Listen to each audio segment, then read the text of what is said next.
우리 다 같이 읽어보도록 하겠습니다. 갈릴리 해변에 다니시다가 두 형제 곧 베드로라 하는 시몬과 그의 형제 안드레가 바다에 금을 던지는 것을 보시니 그들은 어부라. 말씀하시되 나를 따라오라. 내가 너희를 사람을 낚는 어부가 되게 하리라 하시니 그들이 곧 그물을 버려두고 예수를 따르니라. 거기서 더 가시다가 다른 두 형제 곧 세베대의 아들 야고보와 그의 형제 요한이 그의 아버지 세베대와 함께 배에서 그물 깁는 것을 보시고 부르시니 그들이 곧 배와 아버지를 버려두고 예수를 따르니라. 여러분 많이 보는 구절입니다. 우리 잠깐 기도합니다. 하나님 아버지, 세상에는 높은 파고가 일고 풍랑이 일어납니다. 때로는 우리 파도를 보면서 우리는 두려워 벌벌 떨면서 갈팡질팡하면서 살아가는 우리 모습을 바라봅니다. 때로는 그것 때문에 가슴이 아프고 마음이 아프지만 하나님은 날마다 우리를 향해서 말씀하시기를 너희는 세상에 나가서 어부가 되라고 말씀하시는 아버지 하나님, 오늘 시간 우리가 말씀을 들을 때에 하나님 제자를 부른 것처럼 하나님의 사명과 하나님의 일을 부족한 우리를 통해서 이루어지게 하여 주옵소서. 이 말씀이 우리 삶을 바꿔놓게 하여 주옵소서. 예수 그리스도의 이름으로 기도드리옵나이다. 아멘, 아멘, 아멘. 여러분 이 시간에 멋진 한 장의 그림을 보게 될 겁니다. 여러분 이 바다의 사진을 보는 동시에 여러분의 마음은 어떻습니까? 가고 싶다. 잔잔함, 고요함, 평화로움, 왠지 어머니 바다처럼 넓은 마음. 여러분 이런 마음 들지 않나요? 그래서 여러분은 연인끼리 자주 가는 장소가 있는데 여러분 이렇게 잔잔한 바다와 같은 이곳을 자주 갑니다. 둘이 속삭이기도 합니다. 조개 껍질 묶어 그녀의 목에도 걸어주보고 또 그 목걸이를 걸어서 내 목에도 걸어보기도 합니다. 여러분 이처럼 바다는 우리 마음을 갖다가 푸근하게도 만든다고 합니다. 여러분 그렇죠? 지금 보는 그림을 사진을 보면. 그러나 바다는 또 하나의 얼굴을 가지고 있습니다. 여러분 이 모습을 바라보는 여러분들은 가서 얘 껍질 묶어 그녀의 목에 걸고 싶으면 조금 더 없어집니다. 내가 바다에 가서 잔잔하고 고요하고 평화를 얻기 위한 마음들이 사라집니다. 여러분 왜 그럴까요? 바다는 항상 변화무쌍합니다. 어떤 일이 일어날지를 전혀 모르는 것이 바다입니다. 여러분 지금으로부터 한 2000년 전에 바다 그리면 어떤 생각이 들까요? 요즘에는 우리가 일기예보가 너무나 좋습니다. 그래서 일기예보를 바라보면서 들으면서 우리는 바다가 풍랑이 일어날 것 같으면 가지 않습니다. 죽음을 두려워하는 사람 가겠죠. 그러나 풍랑이 일어날 파고가 5m, 7m가 되면 아무리 유능한 선장이 된다 할지라도 바다에 나가는 걸 두려워합니다. 나가지 않습니다. 그러나 지금 2000년 전에는 여러분 지금 일기예보가 있었습니까? 없었습니다. 그들은 몸으로 직접 부딪혀가면서 바다에 가서 일을 했습니다.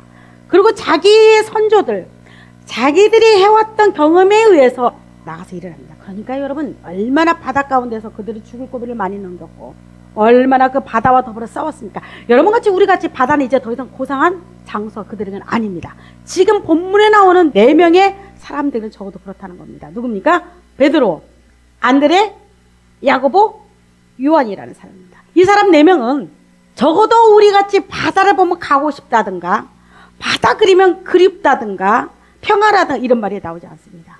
바다는 이들은 치열한 전쟁과 같은 장소였고 또한 삶의 터전이었고 삶의 뿌리였고 삶의 기초가 뭐였냐면 이 바다였습니다. 이들에게는 우리하고는 완전히 다른 장소가 바다였습니다.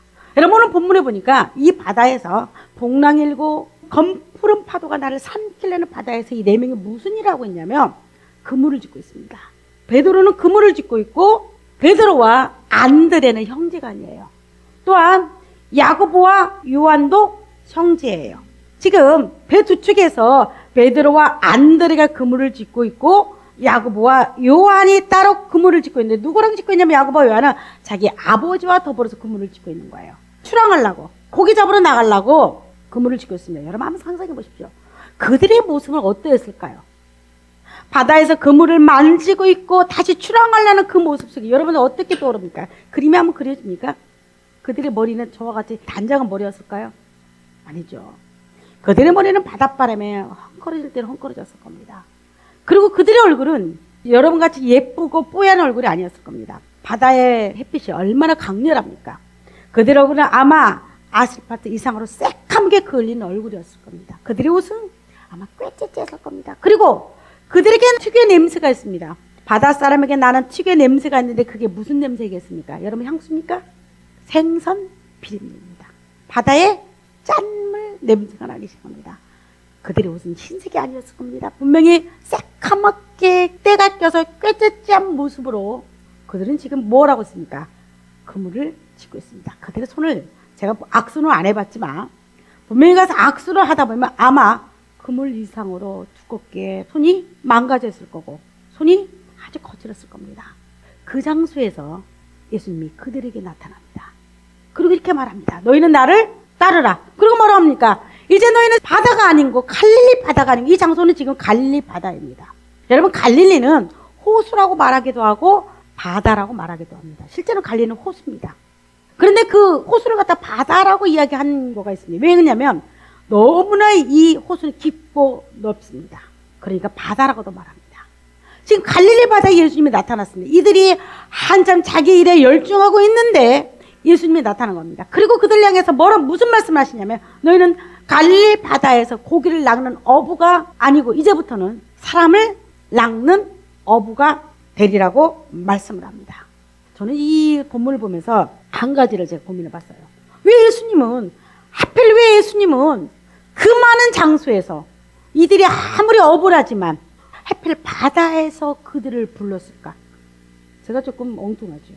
그 많은 장소에서 이들을 만날 수 있는 장소가 달리 없었을까? 이들은 어부기 때문에 배에서 먹고 자고 했을까? 여러분 그랬을 것 같아요? 아니에요. 이들도 자기 집이 있을 것이고 자기 볼 일이 있을 것인데 예수님이 굳이 한참 자기 일을 열중하고 있고 바다를 향해서 다시 한번 나가려고 하는 그들을 향해서 예수님이 나타나서 너는 사람을 낚는 어부가 되리라고 그들에게 하나님의 사명을 허락합니다. 왜 바다였을까? 여러분 왜 바다였을까? 그러면 여러분 한번 생각해 봅시다.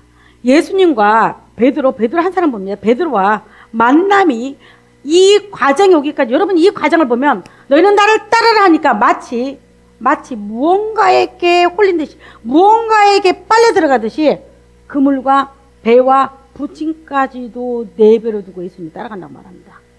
이걸 잘못해서 그러면 뭐라고 말합니까? 예수 믿는 사람들이 너무 이게 중독 걸린 거 아니야? 아니 여러분 어떻게면 예수님은 역시 능력이 좋아. 여러분 그렇게 생각하지 않나요?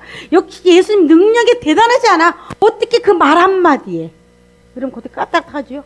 어떻게 그 말 한마디에 그들은 고민하지도 않아요. 그리고 성경에 보면 뭐라고 말하냐면 여러분 그러면 시간차를 두지 않는다는 거예요. 예수님 제가 집에 가서 잠깐 아버지한테 인사 좀 드리고 올게요. 이 그물만 정리하고 갈게요. 여러분 그러지 않는다는 거예요. 그냥 시간차를 허락하지 않고 베드로야 나를 따라오니라. 네 예수 here I am 그러죠. 우리 꼬마들 보면요 유치원에 보면 애들이 이름 부르면 영어 쌤에게 대답하는 거가 있어요. 제가 여기 있어요 그래요 애들이요. 귀엽죠. Here I am 이래요. 저 배웠어요. 그 단어 한마디. 베드로가 마치 그랬다는 거예요. 누가? 야고보가 그랬다는 거예요. 마치 내가 여기 있어요. 기도 돌아볼 것도 없이 순간에 예수님을 따라갑니다. 여러분 이걸 보면 야 이거 참 예수님 대단하지 않아? 세상 가운데 이렇게 할 수가 없어. 그렇기 때문에 예수님이 대단했기 때문에 그들이 따라와서 너는 사람을 낚는 어부가 되리라니까 예 저는 그렇게 하겠습니다. 여러분 그랬을까? 우리 본문을 봅니다. 자 예수님은 과연 바다에서 이들을 만날 수밖에 없었을까라 봅니다. 여러분 예수님은 이전에 베드로의 집을 들립니다. 여러분 성경에 그게 어디 나왔을까요? 누가 보면 4장 38절 39절에 보면 베드로는 결혼을 했습니다. 근데 베드로의 장모가 그만 열병이 걸려서 사경을 해봅니다. 열병이 지금 같은 말라리아 정도 열이 굉장히 오릅니다. 이제 곧 죽어갑니다. 근데 예수님이 그 집에 가서 베드로의 장모를 살려냅니다. 여러분 이때 베드로와 예수님은 아무 말도 안 했을까요? 이 장면을 보면 그 사이에 예수님과 베드로는 친밀감이 있었다 없었다? 상당히 친밀감이 있었고 많은 말씀을 그 사이에 나눴을 거라는 생각이 듭니까 안 듭니까? 들어요. 왜요? 그 장모 집에 가서 베드로의 장모를 붙입니다. 부르기 전입니다. 이 사건은. 그리고 또 재밌는 것은 여러분 베드로의 동생이 있습니다. 안드레입니다. 안드레. 이 안드레는 누구의 제자였냐면 세례 요한의 제자였습니다. 세례 요한의 제자였는데 이 세례 요한을 통해서 예수님을 듣습니다. 그리고 예수님이 나타나자마자 안드레는 두말 할 것도 없이 예수님을 따라다닙니다. 쫓아갑니다. 그리고 예수님이 메시아다고 자기 느끼는 순간에 안드레는 조용히 누구를 데리고 냐면 자기가 베드로를 데리고 갑니다. 그리고 이분이 메시아라고 소개합니다. 여러분, 그렇게 되면 예수님과 제자들은 만날 수 있는 기회가 있었다 없었다 그 사이에 많이 있었죠. 그런데 또 재밌는 것은 여러분, 누가복음에 보면 이 네 명이 베드로, 야고보, 요한, 안드레가 어떤 사람이었냐면 동업자라고 말해요. 동업자. 성경에 동업자라고 나와요. 동업자는 수시로 만나서 자기 사업을 논의하고 배를 타고 갈 때 같이 나가고 같이 그물을 짓고 이 네 명은 동시에 항상 같이 있었다고 말을 합니다. 여러분, 실제 바다에서 불렀던 이 제자 중에 4명 중에 3명이 예수님의 오른팔 왼팔로 삽니다. 베드로, 야고보, 요한이 예수님의 수석 제자가 됩니다. 수석 제자라 성경에는 수석 제자 그렇게 나오지 않았지만 예수님에서 가장 많은 일을 하고 예루살렘의 초대교회의 가장 머리들이 됩니다. 베드로가 됐고 야고보가 됩니다. 요한은 얼마나 예수님의 사랑을 받았냐면 마지막 돌아오실 때 자기 어머니 마리아를 요한에게 맡깁니다. 요한아, 내 어머니를 너한테 부탁한다. 누가? 오늘 지금 바닷가에서 불렀던 이 4명의 제자 중에서 3명이 예수님이 사랑했던 극진히 사랑했던 제자였습니다. 왜 예수님의 해필? 여러분, 얼마든지 여러분 장모 집에 가서도 베드로야. 너 내 제자가 되거라. 너 어떻게 생각하냐? 내가 보니까 너 괜찮은 애야. 네 이름이 비록 시몬이지만 여러분, 시몬이란 것은 움직임, 갈대라는 의미가 있어요. 베드로는 반석, 바위라는 의미, 흔들리지 않는다는 의미가 있어요. 내가 너를 흔들리지 않는 사람을 낚는 어부로 만들어줄 테니까 괜찮아? 그럼 얼마든지 할 수 있겠죠. 안드레가 베드로를 갖다가 예수님 소개할 때도 그때도 너는 사람을 낚는 네 이름을 베드로라고 앞으로 하겠다고 했을 때도 여러분 그때도 이 사명을 주지 않았습니다. 소명을 부르지 않았습니다. 이 4명의 사람들 어부를 갖다가 자기 제자로 삼겠다는 게 장소는 어디냐? 바닷가, 삶의 현장, 배에서 그물을 짓고 있는 그 현장에서 그들을 부릅니다. 여러분, 무슨 이유가 있을 것 같지 않나요? 여러분 같으면 예수님이 가다가 4명이 우르르 몰렸으니까 불렀겠지. 여러분 그렇게 생각하나요? 그리고 또 하나가 여러분, 사람을 낚는다는 의미가 무엇인 줄 아세요? 좀 기분이 좋게 들리나요? 여러분, 이게 어감적으로 내가 여러분을 낚는다 그러면 여러분 기분 좋아요? 안 좋죠.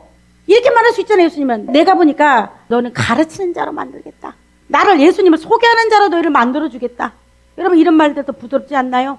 근데 굳이 성경은 이들을 향해서 사람을 낚는 어부로 만들어주겠다고 말합니다. 이제 어부는 어부인데 똑같은 어부는 어부예요. 근데 어떤 어부다? 한쪽은 갈릴리 바다에서 고기를 낚는 어부가 있고 또 한쪽은 이제 갈릴리 바다가 아닌 어부는 어부인데 무슨 어부다? 사람을 낚는 어부가 됐다는 말이에요. 이들이 총알처럼 딱 예수님이 불렀을 때 예수님 앞에서 싸우고 쫓아봤을 때 여러분, 보통의 사람들은 자기 이익이 있을 때 쫓아옵니다. 뭐가? 예수님한테 높은 벼슬자를 원했던가? 여러분, 고운 옷, 부와 명예, 권세, 아니면 안락한 삶을 여러분 그것들이 내게 주어졌을 때는 두말 할 것도 없이 사람들 쫓아다닙니다. 그 사람은. 원래 정치도 그렇잖아요. 이런 걸 주겠다고 지금 부른 겁니까? 아니요. 세상에서 뭐하라? 이제는 갈릴리 바다가 아닌 세상에서 사람을 낚는 어부로서 내가 너희를 부르겠다는 겁니다. 갈릴리 바다에서 이제는 뭘로 바꿨다? 세상이 바다로 바꿨다고 말을 합니다. 어부의 뜻이 무엇입니까? 바다라는 또 어떤 말이 있습니까? 여러분, 어부는 우리가 생각하는 고상한 바다는 어부에는 고상하지 않습니다. 더 이상 화려하지도 않습니다. 바다를 생각해 볼 때 바다에 비바람이 불 때는요, 여러분 풍랑이 5m, 7m씩 불어갑니다. 그 바다를 보면서 무슨 생각을 하냐면 우리 일반인들은 바다 굉장히 무섭다. 내가 저 바다에 가기는 너무 두렵다 생각할 겁니다. 그런 어부는 마치 풍랑이 일어난 바다를 향해서 그 다음날 바다가 잔잔해질 때는 마치 아무런 일도 없듯이 다시 고기를 잡으러 갑니다. 풍랑과 관계하지 않습니다. 그리고 비바람이 몰아치고 새카만 구름이 몰려와서 자기가 죽을 뻔했던 그 바다를 향해서 다시 나가서 고기를 잡습니다. 그리고 그들은 때로는 그 바다가 자기들에게 빈 그물로 때로는 돌아오게 만듭니다. 여러분, 누가복음에 보면 베드로가 예수님을 만났던 그 장소가 어떤 장소였냐면 지금 이 장소 마태복음에 그게 나오지 않은 누가복음에는 베드로는 빈 그물에서 예수님을 만납니다. 그들은 밤새도록 고기를 잡았는데 그날따라 고기가 한 마리도 잡히지 않은 겁니다. 근데 그 장소, 지금 마태복음 이 장소는 그들이 빈 그물로 털레털레 그물로 와서 그물을 다시 너무나 실망하고 너무나 마음들이 어지러운 그 상태에서 근데 그물을 짓고 다시 나가고자 준비하는 과정이 바로 지금 현장입니다. 어부들은 때로는 빈 그물로 돌아온다 할지라도 여러분 실망하지 않고 또 나갑니다. 뭘 향해서? 바다를 향해서. 왜 예수님께서는 굳이 그들 바다 가운데 불렀을까? 왜요? 여러분 바다는 뭘 상징합니까?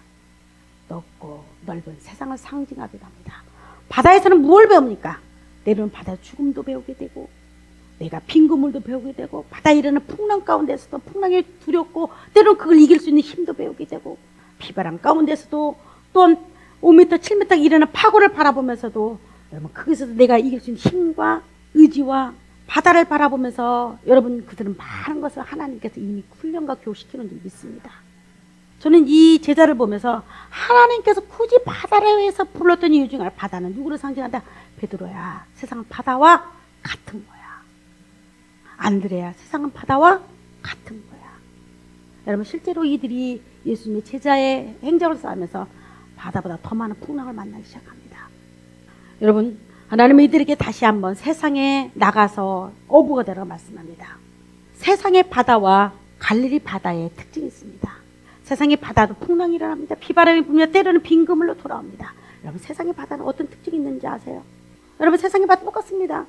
우리가 세상의 바다도 말하기를 바다도 죽음과 죄에 널려있는 바다라고 말합니다. 가득 차 있다고 말합니다. 또 하나 바다를 말하기를 공허와 두려움으로 가득 차 있는 바다라고 말합니다. 여러분 바다, 우리가 바다, 갈릴리 바다도 때로는 죽음과 절망 가운데 가득 차 있는 바다라 그들에게 바다가 될 수가 있고 때로는 공허와 두려움 속에 있는 바다가 될 겁니다. 세상과 갈릴리 바다는 같은 장소, 같은 일을 하고 있는 장소이기 때문에 그들을 거기서 불렀기 때문입니다. 사람들이 이렇게 말해요. 목사님, 제가 공허하다고 말해요. 제가 어제 통화를 했던 사람, 목사님, 전 너무나 외로워서 죽을 것 같다고 말을 해요. 항상 자기 머릿속에는 내가 자살해야겠다는 생각을 순간순간 머리를 떠나지 않는데요. 여러분 공허가 뭘까요? 여러분 공허가 뭘까요? 우리 안에는 이빨이 있는데 이빨이 빠져나간 자리, 이빨이 있을 그 자리에 이빨이 빠져나갔던 그 자리. 그래서 마치 그 자리가 텅 비어있는 그 자리를 뭐라고 말한다? 공허라고 말합니다. 공허라고. 내가 있어야 할 뭔가가 채워질 그 자리가 텅 비어나간 그 자리를 공허라고 말합니다.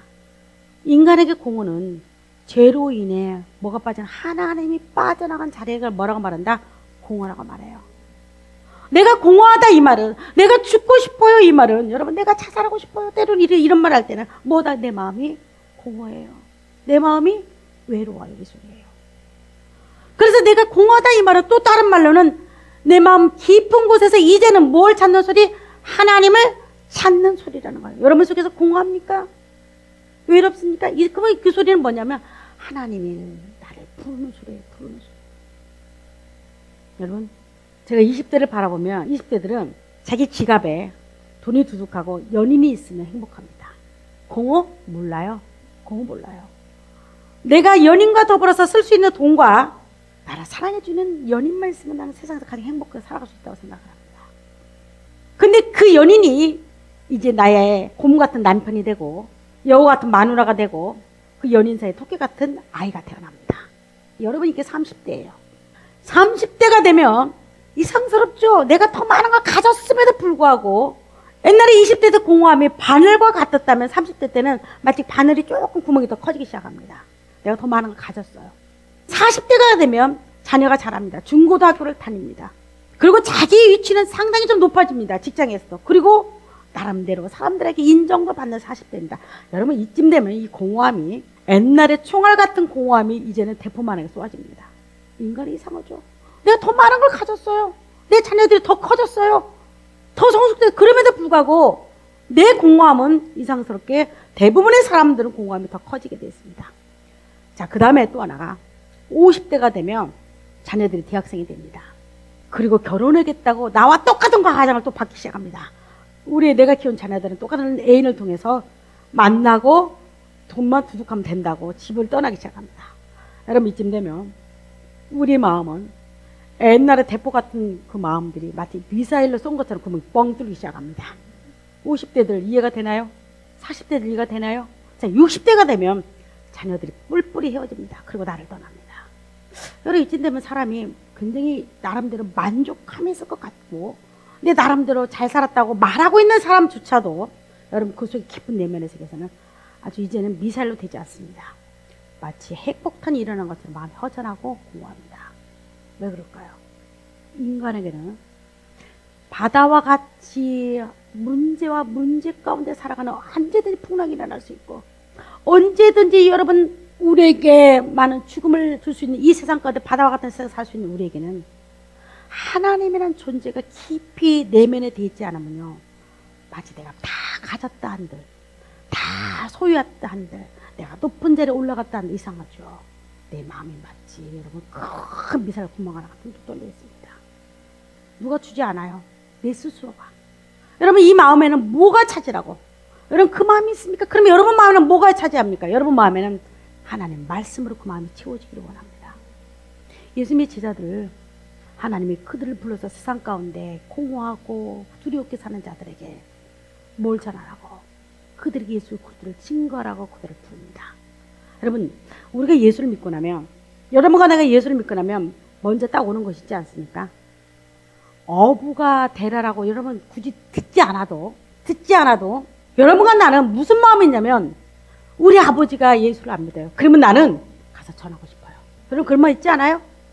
세상 가운데 살고 있는, 우리가 갈릴리 바다에 살고 있는 어부들에게 하나님이 너는 사람을 낚는 어부가 되라고 했듯이, 우리는 세상의 바다에 살고 있는 우리는 예수를 만나는 도시, 예수를 알고 있는 그 순간부터 무슨 마음에 들어가냐면, 내 자녀가 예수를 안 믿어요. 그러면 우리는요, 나도 모르게 그들에게 가서 어부가 되어 있어요. 이거는 자동 법칙이에요. 이 어부가 되는 이 말은 쉽게 말하면, 그들에게서 너 예수 믿어봐 하면요, 엄마나 쓸데없는 소리 하지 마, 엄마나 잘 믿으세요 해도요, 그 다음에 또 잊어버려. 그 말 잊어버립니다. 또 가서 믿어봐. 여러분 친구한테도 마찬가지예요. 여러분 친구한테도 그렇게 예수 믿는 걸 싫어할 수가 있어요. 그렇게 예수 믿는, 내가 예수 믿는 손에 장을 찍어, 내가 장 찍어줄게, 믿어봐. 그렇게 나를 예수 믿는 것 때문에 그렇게 조롱받아요. 때로는 핍박받아요. 때로는 내가 인정받지 못할 때도 있어요. 그러면서도 우리 입에서는요, 예수 믿어봐, 예수 믿어봐. 그럼 이 친구가 그래, 너 예수 믿으면 뭐 해줄래? 해줄게, 믿어봐. 그러면 이상하죠. 우리는 굳이 갈릴리 바다에서 예수님한테 너 사람을 낚는 어부가 되라고 듣지 않았어요. 그럼에도 불구하고 여러분과 나는 어느 날 어부가 돼 있어요. 여러분 어부입니까? 여러분 사람을 낚는 어부입니까? 내가 굳이 나가서 너 어부가 되라, 은자가 넣어놓고 어부가 되라 한데도 여러분 예수 믿지 않고 세상의 바다에 휩쓸려가지고 풍랑 가운데서 여러분 그 파고에 맞아서 몸이 쓰러지고 망가지고 마음이 상처받고 우울증 걸리고 죽을 준비하고 있고 때로는 가슴이 아파서 울고 있는 자들 향해서 우리는 어느 날 어부가 돼 있더라니까. 그리고 그들에게 이렇게 말하는 거예요. 예수 믿어보세요. 예수 떠났나요? 과거 예수 믿었다고요? 다시 찾으세요. 그래서 때로는 여러분 집에서 있는 반찬도 혹시 갖다 줘요. 우리 신경이 있어요. 갖다 주더라니까. 목사님 갖다 줘야 돼. 그 집안 다 예수 믿는데 그 사람은 믿지 않는데 너무 불쌍하대. 여러분 이 불쌍한 마음이에요. 누가 줍니까? 그냥 줘요? 아니에요. 오늘 내가 예수를 알고 예수를 만나다 보니까 하나님이 나를 어부로 만들어 놨더라니까. 뭐 가운데? 세상 가운데. 여러분 이 4명의 제자가 갈릴리 바다 가운데 어느 날 어부가 되었듯이, 그래서 그들을 세상의 어부로 다시 만들어냈듯이 하나님은 세상 가운데서 나도 모르게 어부가 되었더라니까. 여러분 입술에서 혹시 저가 그렇게 고난받고 우울증 걸리고 힘들어하고 고통받고 외로워하고 정말로 죽지 못해 살고 있는 그 인생들에게, 세상의 풍파 가운데 바다 가운데 휩쓸리고 여러분 힘들어하는 그들에게 여러분 혹시 입을 열어서 예수 믿어보세요. 이상하죠? 예수 믿으면 좋아요. 그리고 예수 믿으면 마음이 강해져요. 여러분 이렇게 전하지 않나요? 그리고 예수 믿으면 평안해요. 여러분 이렇게 전하지 않나요? 그럼 여러분은 어부예요. 누가 뭐래도, 여러분 누가 뭐래도 우리는 하나님으로부터 사명을 받은 어부인 줄 믿습니다. 왜 사람을 낚는 어부라고 말했을까? 저는 이 사람자를 참 생각해 봤어요. 여러분 사람은 첫 번째 하나님께서 사람을 말했을 때 아담이라고 말합니다. 아담이 뭡니까? 하나님의 최고의 창조물이 아담입니다. 하나님의 최고의 걸작품이 아담이었습니다. 근데 이 아담이 범죄를 합니다. 그 하나님 관계가 끊어져요. 에덴에 쫓겨납니다. 그대로부터 저는 이 사람의 이름을 변천사를 한번 제가 정말 꼬박 앉아서 찾아본 적이 있어요. 아담의 이름이 어떻게 변하냐면 이때는 아담 그러면 세상을 다스리는 주인으로 살아갔어요. 근데 아담의 이름이 변천이 됩니다. 여러분 어떻게 변천이 된가요? 여러분 똑같은 사람인데 장세기 12장 20절부터 아담 에노시라고 부릅니다. 뭘로 부른다? 에노시. 아담이라고 이름도 간혹 부르지만은 자주 부르는 이름이 에노시예요. 에노시. 이게 에노시가 뭐냐면 그때부터는 죽을 인간. 여러분 아담은 죽을 인간이 아니에요. 하나님과 영원히 살아라고 창조한 인간이에요. 그러나 아담이 범죄한 뒤로부터 또 하나의 이름을 갖게 되는데 죽을 인간이에요. 약하고 상처받기 쉬운 존재라는 거예요. 전능하신 주 앞에 인간의 무상함과 비천한 주의를 알으라는 거예요. 아담의 이름은 어떻게 바뀌었어요? 에노시로 바뀌었어요. 같이 쓰지요. 같이. 가끔 가다가 아담이라고 불러줘요. 어쩔 때 인간의 자체를 존재를 귀하게 여길 때 여러분 성경 보면요. 인간 자체가 존귀하고 하나님의 형상물로서 말하고 싶을 때는 아담이라고 말해요. 똑같은 사람인데도. 근데 이 사람들이 범죄하고 죄악 덩어리에 두글두글 세상 끝에 살아간 사람을 향해서는 에노시라는 이름을 써요.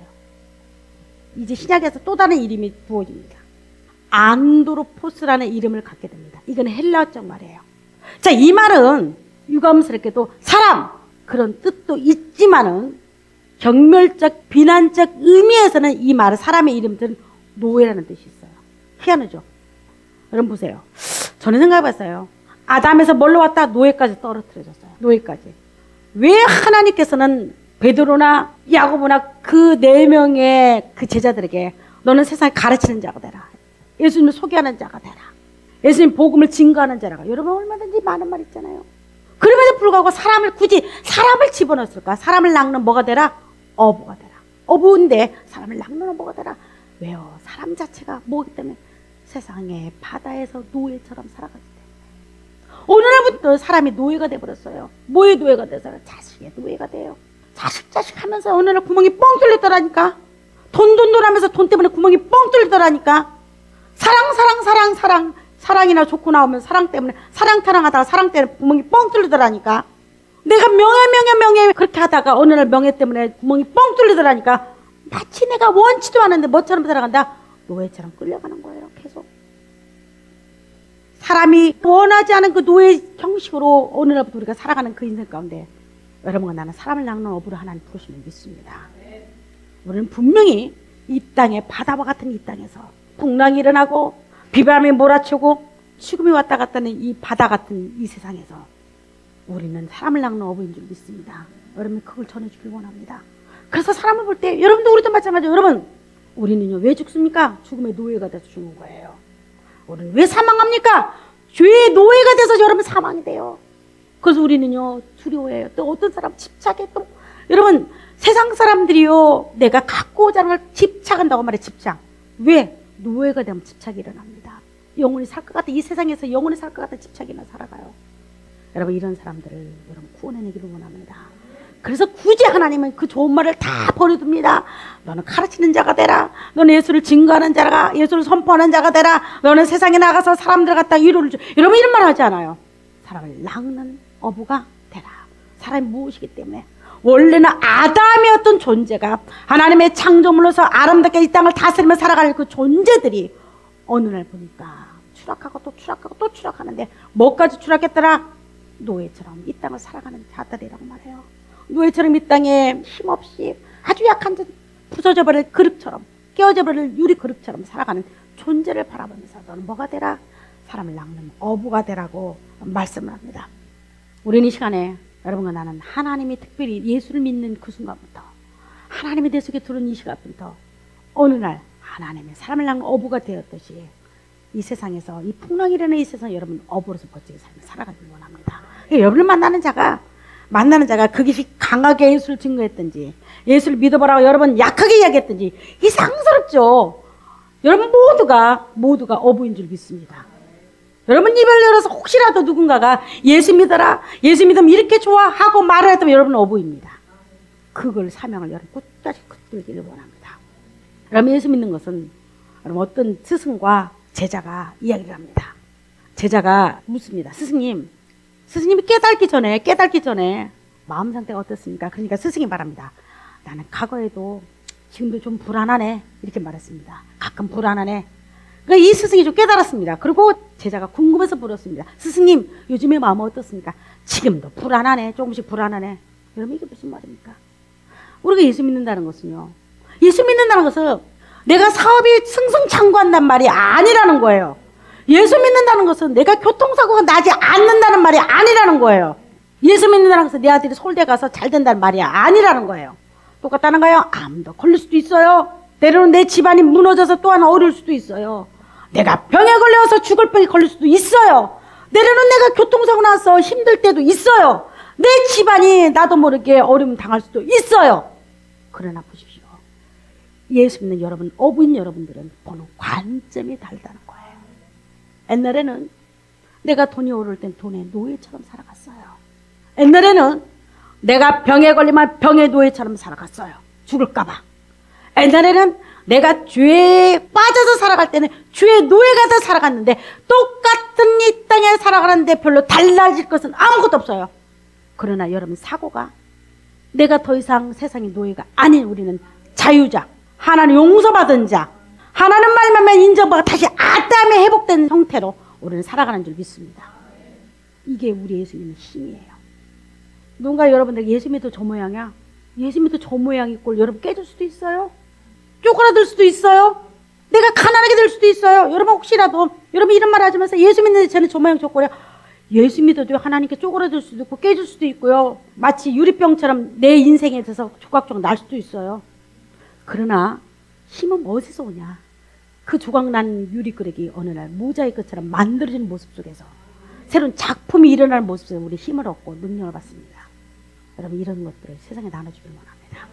여러분들은 잘 전하려고 하지 마십시오. 예수를 증거하는데 내가 멋지게 목사님처럼 유창한 말로서 전할 증거를 하지 마십시오. 그냥 여러분 마음속에서 일어나는 대로 말해 주십시오. 그리고 그들을 향해서 여러분 나중에 그들이 예수를 믿으면 똑같은 새끼를 낳게 만들어 주십시오. 여러분 가운데서 예수를 증거하다 보면 많이 핍박도 받을 거예요. 야, 너만 내가 그러니까 예수 안 믿어. 너 보니까 말이야, 너 지도고다 그만 말하지 말을래? 너 나만 만나면 예수냐? 여러분 그런 말 듣지요? 너 그렇게 할 말이 없니 나보고? 여러분 다시 돌이켜옵니다. 다 또 가면 똑같은 말을 해요. 저는요 마치 이걸 꼭 녹음기 틀어놓은 것처럼 이야기를 해요. 예수 믿어봐. 바로 여러분과 나가 누굽니까? 세상의 바다 가운데서 베드로와 안드레와 야고보와 요한을 불렀던 그 하나님이 나를 어부로 부른 줄 믿습니다. 여러분 가정에 가서 어부가 되기를 원합니다.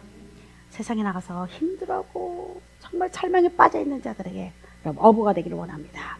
그리고 학교에서도 뭔가가 눌려서 노예처럼 살아가는 자들에게 여러분 어부로서 인생을 살아가기를 원합니다. 기도합니다. 아담으로 이 땅을 창조물로 우리를 만드신 할아버지, 우리는 다시 아담으로 회복시키심을 감사를 드립니다. 이 땅의 아버지 바다에서 베드로와 야고보와 요한을 불러서 너는 사람을 낚는 어부라 말씀하신 아버지, 우리는 이 세상의 바다에서 우리 또한 하나님 어부로 부르심을 감사를 드립니다.